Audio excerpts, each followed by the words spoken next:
얼굴로 봐선 누군지 잘 모르시겠죠. 다만 얘기만 들으면 바로 아실 그 인물입니다. 이 공관병 갑질 논란 사령관의 부인 전모 씨입니다. 모자 눌러쓰고 출석. 공관병들을 아들같이 생각을 했답니다. 이 세간을 떠들썩하게 했던 박찬주 사령관 부인이 첫 폭로가 나온 지 일주일 만에 오늘 오전 군검찰에 출석을 했습니다. 보셨던 것처럼 옅은 갈색 모자를 푹 눌러쓰고 나타났는데요. 그 목소리부터 직접 들어보시죠. 공관병 괴롭혔다는 그동안의 혐의에 대해서 인정을 하시나요? 예, 제가 잘못했습니다. 그냥 아들 같은 생각하고 했지만 그들에게 상처가 됐다면 그 형제나 그 부모님께 죄송합니다. 성실히 조사받겠습니다. 그 썩은 토마토나 전 맞은 공관병한테 하고 싶은 말 있으세요? 아니, 그런 적은 없습니다. 본인이 여단장급 이상이라고 생각하세요? 아닙니다. 절대 아닙니다. 박찬주 사령관이 이 얘기에 대해서 알고 계셨나요? 이런 논란에 대해서? 모릅니다. 취재진의 질문이 상당히 날카롭습니다. 일단 몇 마디를 하긴 했습니다. 박찬주 사령관의 부인이. 그런데 가장 귀에 쏙 들어왔던 건 아들같이 생각했답니다. 네, 그렇습니다. 그러니까 아들같이 생각하고 했다. 이게 정확한 표현이죠. 아들같이 생각했으므로 그렇게 행동했다. 그런데 이해가 가지 않는 게 정말 아들같이 생각했다면 자신의 아들도 그렇게 부려먹었어야 됐는데 자신의 아들은 굉장히 떠받들면서 남의 아들만 그렇게 하인처럼 부려먹는다. 아들같이 생각하는 어떤 기준이 어떻게 되는지 모르겠고요. 그 다음 말이 사실은 또 네티즌들의 공분을 더 사게 하고 있습니다. 그 다음에 어떻게 말을 했냐면 자, 그럼에도 불구하고 상처가 되었다면 그 형제나 부모에게 죄송하다. 아니, 제일 먼저 죄송할 사람은 본인들 아닙니까? 본인들에게 내가 사실은 참 미안하다. 내가 어떤 생각을 갖고 했지만 그러나 너희도 정말 상처가 입었다면 당신들한테 정말 죄송하다라는 본인들한테 먼저 사과를 해야 되는데 본인들한테는 사과를 하지 않고 형제나 부모한테만 죄송하다라고 이야기한 대목도 사실 준비된 어떤 말이겠지만 그 준비조차도 잘못된 게 아닌가 싶습니다. 예, 뿐만 아니라 김 교수님, 네. 썩은 토마토나 전을 던진 적이 없다라고 부인을 하고 있는 네. 상황이고 또 자신의 남편인 박찬주 사령관은 이 일을 몰랐다 이렇게 정확히 얘기를 했는데 네. 오늘 군검찰 가서 뭐라고 얘기를 할지 어느 정도 딱 나오는 것 같아요. 딱 가장 큰 줄기예요. 지금 본인의 행위 중에서는 뭐 전을 던진 행위는 이거 폭행이거든요. 우리 그 전에 뭐 드라마에서 김치로 그 얼굴을 때려도 폭행죄 아닙니까? 예. 뭐 이른바 김치딱이라고 불리기도 하지 않습니까? 그런 것처럼 전으로 사람한테 얼굴에 집어던졌다면 그것도 폭행이거든요. 그래서 이분이 직접적인 폭행은 부인하는 것 같습니다. 그 다음에 두 번째는 직접 폭행은? 예, 그러니까 직접 폭행은 부인. 그 다음에 두 번째는 남편은 몰랐다. 그렇죠. 그러니까 남편의 어떤 박사령관, 박 장군의 신상에 지장이 가는 거는 이거는 그런 사실 없다. 그럼 두 가지 빼면요, 나머지는 별거 없어요. 예. 그러면 이제 이분이 딱 그 조사받으러 가기 전에 굳히는 게 두 가지예요. 그 중요한 거 두 개 빼고 나머지 인정하겠다는 겁니다. 근데 두 가지 빠지면 뭐 이건 아무것도 아니죠. 네. 두 가지 빠지면 아무것도 아닌데 일단 글쎄요, 여러 생각이 들게 합니다. 아들같이 생각해서 했다는 이 사모님의 변명이 오늘 아마 계속 이슈가 될 것 같긴 한데 이현주 의원. 그런데 보니까 이 제보자들, 이제 군인권센터를 통해서 했던 제보자들이 박찬주 사령관조차 어쩔 수 없었고 사령관보다 사령관 부인 눈치가 정말 심했다라는 얘기가 있습니다. 그러니까 이제 공관병들 중에서 그래도 뭐 누가 좀 옹호하는 사람이라 나와야 될 텐데 지금 이 박찬주 사령관의 그 공관병을 했던 많은 병사들이 한결같은 증언을 하고 있어요. 그 한결같은 증언의 공통점은 박 사령관도 그렇지만 그 부인에 대한 어떤 갑질 행태에 대해서 굉장히 증언들을 많이 하고 있거든요. 예. 그렇다고 본다면 지금 일단 국내에서도 일단 먼저 조사를 했지 않습니까? 그 장병들 대상으로 해서 또 이제 그 부인도 조사를 했고 그래서 결론 내린 것은 예를 들어서 뭐 직접적인 어떤 아주 그 뭐 자살 문제라는 이런 거는 아직까지 진술이 좀 다르지만 아까 나왔던 전을 던졌다든지 이런 거에 대해서는 일단 확인했다라고 발표를 했었거든요. 그렇다면 그 행위 자체가 지금 일단 공관병들에서는 다 증언이 나온 겁니다. 그렇죠. 그러니까 그만큼 이제 갑질이 심했고 오죽했으면 이게 지금 장관한테까지 보고가 됐겠습니까? 이미 지난해 한민구 장관한테도 그랬다면서요? 아마 기무사 측에서 아마 제가 볼 때는 보고를 한 것 같은데 그게 뭐 주변에 많은 소리가 하니까 왜냐하면 이 군 사령관은요 2군 사령관 정도 되면 거기서는 정말 왕입니다 왕. 그리고 거기 있는 공관병들 아무한테 할 사람이 없어요. 이야기를 할 사람이. 정말 국방부 장관 아니면 이 이야기를 누구한테 하겠습니까? 그리고 자신이 어차피 군에 있을 때 이런 것을 통해서 불이익을 받는다면 누가 이야기를 하겠습니까? 그러니까 지금 이 진술하는 걸 보면 결국 일관된 어떤 그 맥락이 있는 것 같아요. 전체적으로. 예. 박 변호사님, 네. 물론 뭐 군 검찰에서 아주 잘 하겠지만 아무래도 사성 장군의 부인을 조사할 때에는 좀 부담이 있을 것 같아요. 부담 정도가 아니고 관할권 자체가 없습니다. 민간인에 대한 재판권, 수사권은 일반 검찰이나 경찰, 법원에 갖고 있기 때문에 군 검찰에서는 혹시라도 박찬주 사령관의 혐의를 입증하기 위해서 참고인 조사를 하는 거거든요. 참고인 조사를 하고 혹시 드러나게 된다면 입건을 한 후에는 만약에 입건된다 그러면 민간으로 바로 넘겨야 됩니다. 그래서 조사하는 데는 한계가 있을 수밖에 없는 상황이고 만약에 뭐 형사 입건이 된다 그러면 좀 달라지겠지만 제대로 얘기할 이유는 사실 없습니다. 왜냐하면 지금 상황에서는 참고인 조사를 받는 거기 때문에 그러게요. 군 검찰이 압박을 한다 하더라도 계속 전 던진 적 정도 없다. 한계는 있다. 예, 전 던진 적 없다고 분명히 얘기할 것으로 좀 보입니다. 글쎄요, 저 영상 계속 보고 있는데 저 갈색 모자를 푹 눌러쓰고 온 모습도 참 인상적입니다. 사령관 부인 이 전모 씨는 아들같이 생각했다고 말을 했지만 이 전 공관병들은 하인이나 다름없는 생활을 했다고 주장하고 있습니다. 직접 피해를 입었다는 전 공관병의 목소리 한번 들어보실까요? 과일 같은 거 너무 흔하게 많이 받으니까 이제 다 당연히 소비를 못 시키니까 이제 과일 썩잖아요. 그러면 이제 이거를 이렇게 관리를 못해서 다 썩히냐 하면서 집어들고 그 썩은 과일을 이제 사람한테 던지는 거예요. 그래서 그거를 항시 착용을 하고 있어야 되는데 아무 때나 자기가 이제 필요할 때 뭐 바로 눌러서 이제 바로 걸로 뛰어오지 않으면은 난리가 나는 거죠. 그리고 누르는 자기 배를 왜 이렇게 늦게 오냐고 집어 던진 적도 있고 군뱅이도 아니고 뭐 다시 제대로 빨리 안 뛰어오냐 다시 내려 다시 뛰어. 이제 저 목소리뿐만 아니라 오늘 또 비슷한 추가 폭로가 또 나왔어요, 김 교수님. 고깃집에서 네.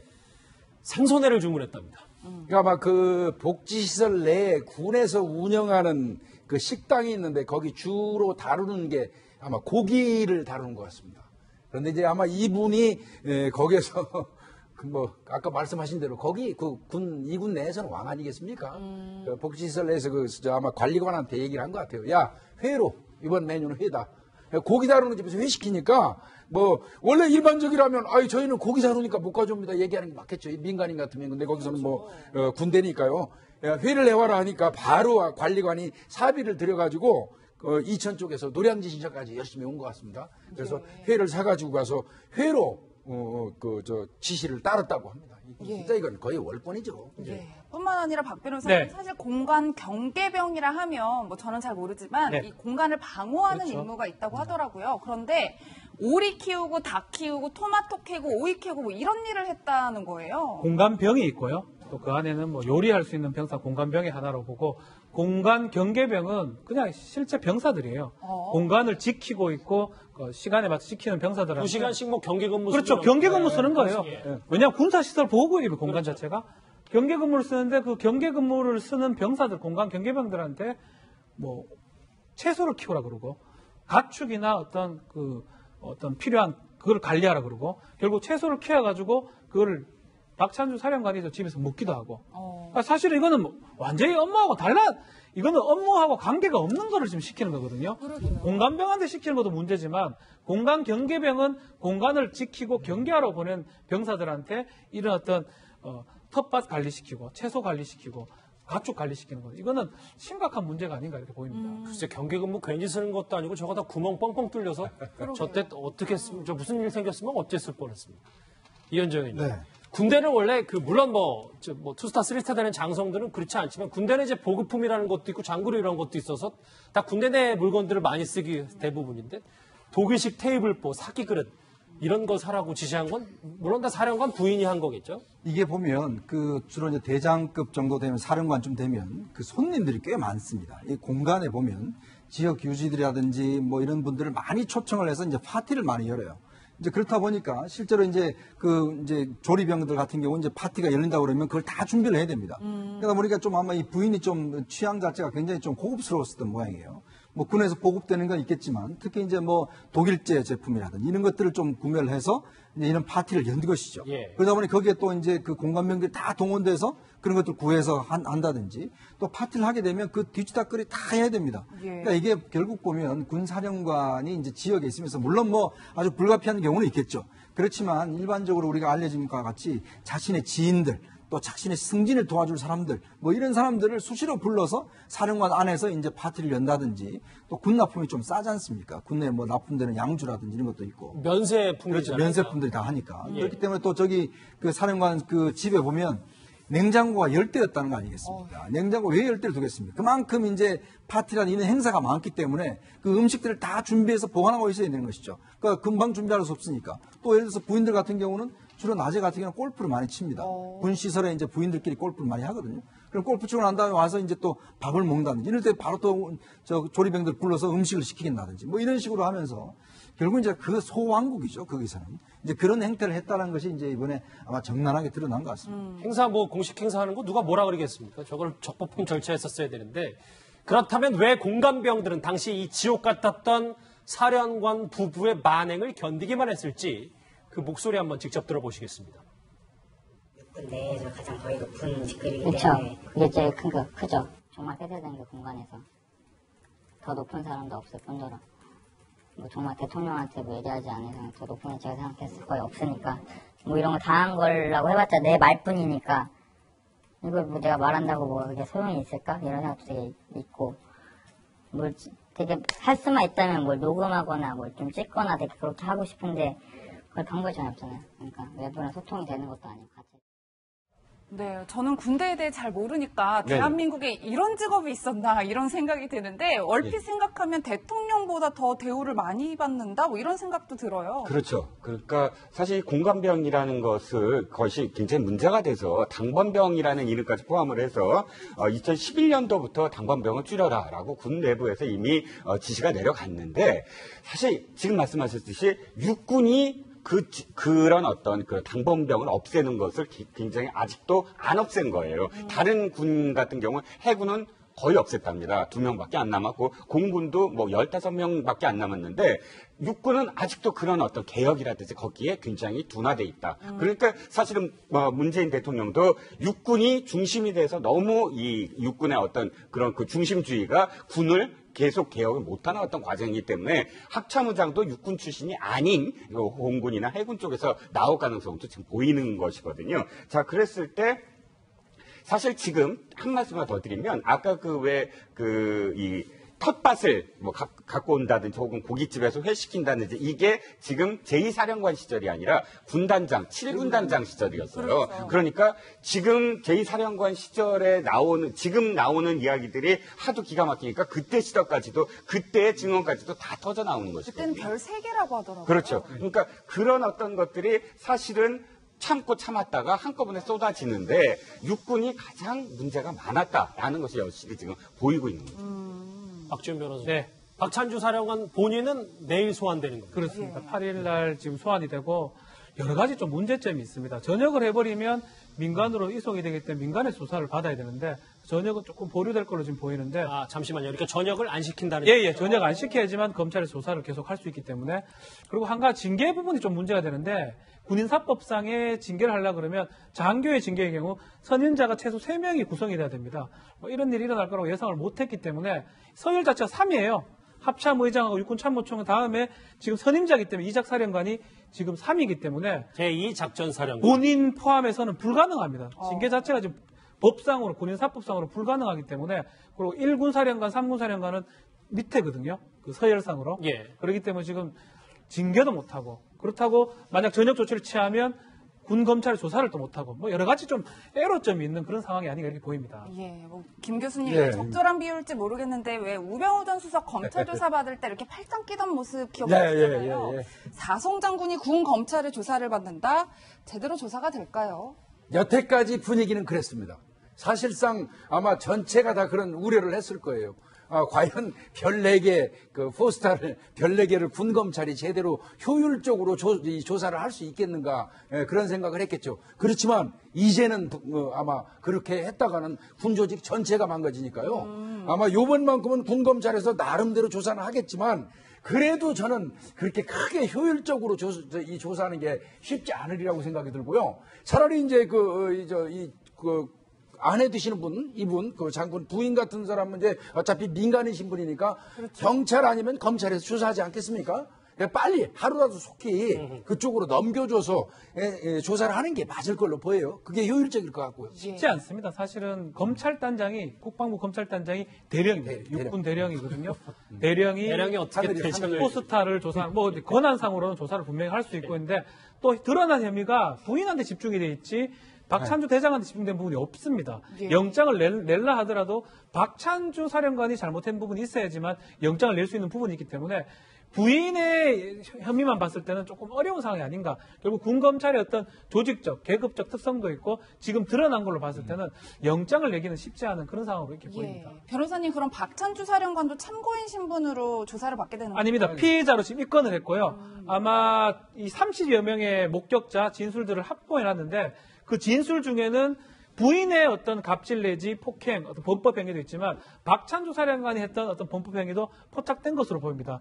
근데 그 행위 자체가 아주 강하게 보이지는 않고요. 그렇기 때문에 구속 영장이나 이렇게 하지 않은 상태에서 불구속 상태에서 지금 입건된, 그래서 내일 조사를 받을 것으로 보입니다. 온 나라를 이렇게 들끓게 해놓고 수사가 쉽지 않다는 것도 참 역설적으로 좀 그러게요. 뭐 앞으로 좀 진행상을 지켜봐야 되겠지만, 근데 이제 박찬주 사령관에 대한 여러 가지 화수분처럼 의혹들이 많이 나오다 보니까 지금 더 논란이 되고 있는 건 사실 저겁니다. 그러니까 이현정 의원님, 한번 설명을 좀 해주세요. 이게 이제 군에 가면 사실 이제 일요일 날 이제 뭐 교회라든지 그다음 성당이라든지 맞아요. 절에 이제 가지 않습니까? 근데 어느 쪽 가야 이제 초코파이를 맞추냐에 따라서 장병들이 이제 가는 게 달라요. 그렇죠. 이제 그렇다 보니까 이 박찬주 사령관이 이제 아주 독실한 기독교 신자고 또 부인도 마찬가지 뭐 장로라고 뭐 들었는데 아마 그렇다 보니까 실제로 이제 군 보구마 여기 아마 직접적으로 본인이 그런 또 이야기도 한 것 같아요.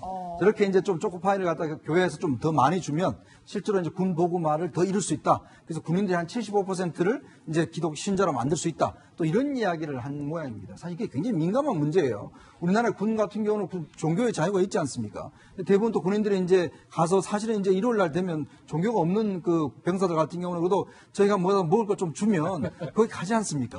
그렇다 보니까 이게 초코파이를 좀 더 줘서 이제 교회 쪽으로 좀 끌어야 된다. 이런 이야기까지 한 것으로 이제 드러나서 이 또 종교계에도 상당히 좀 이게 논란이 되고 있는 것 같습니다. 글쎄, 뭐 저는 이 얘기를 물론 뭐 어떤 한 교회에서 얘기를 했다고 하더라도 김복준 교수님, 그게 뭐 농담처럼 했을 수도 있고 뭐 물론 뭐 가볍게 얘기할 수도 있습니다만 이 박찬주 사령관이 이제 병사들을 대하는 이 기본 마음가짐이 조금 문제가 있지 않은가라는 생각도 뭐 조심스럽게 할 수는 있을 것 같아요. 뭐 군이라는 특수한 사회에 들어온 젊은이들을 대상으로 해서 지극히 본능적인 과자를 가지고 뭐 종교 어떤 복음화에 노력을 했다. 모르겠습니다. 본인의 어떤 종교 복음화 노력한 거를 뭐 과시하기 위해서 얘기한 건지 모르지만 참 그 초코파이 뭐 저도 얘기는 들었습니다. 뭐 성당이나 절에 가면 1개 줄 때 여기는 꼭 2개씩 줬대요. 또 그래서 그쪽에서 2개 주니까 여기 4개 줬다고 그러더라고요. 제가 얘기 들은 바는 있어요. 그러니까 아마 초코파이로 이렇게 했다는 것 자체가 참 어떻게 보면 우습기도 한데요. 뭐 명백한 거는 그겁니다. 불교 신자였던 공관병을 이 아내 되시는 분이 끝까지 교회를 데리고 갔다. 그 부분 자체가 우리나라 대한민국 헌법에서 이해하고 있는 권리 침해죠. 종교 자유의 그 침해, 그 권리를 침해한 그런 일이고요. 아마 이분들은 뭐 이 종교, 이 기독교 관련해서 본인들은 굉장히 그 어떤 우월적인 위치에서 좋은 일을 했다고 생각하지만 절대 다수의 또 다른 종교를 믿는 사람들 입장에서는 모욕적인 일이거든요. 사실은. 초코파이 2개로 뭐 이렇게 한 이런 거 생각할 참 생각이 많이 부족한 분들로 느껴져요. 사실. 뭐 이번 사건 간단치 않을 것 같은 게 송영무 장관이 당장 긴급 대책회의를 열었다 이런 얘기가 있어요. 예, 우리나라에서 가장 안 바뀌는 두 개의 조직이 있습니다. 하나가 검찰이고 하나가 군이거든요. 너무 그리고 반론하시지 마시고. 검찰보다 더 사실 그 탄탄한 정말 그런 계급 사회이고 또 사실은 민간인들이 알 수 없는 부분이 너무 많잖아요.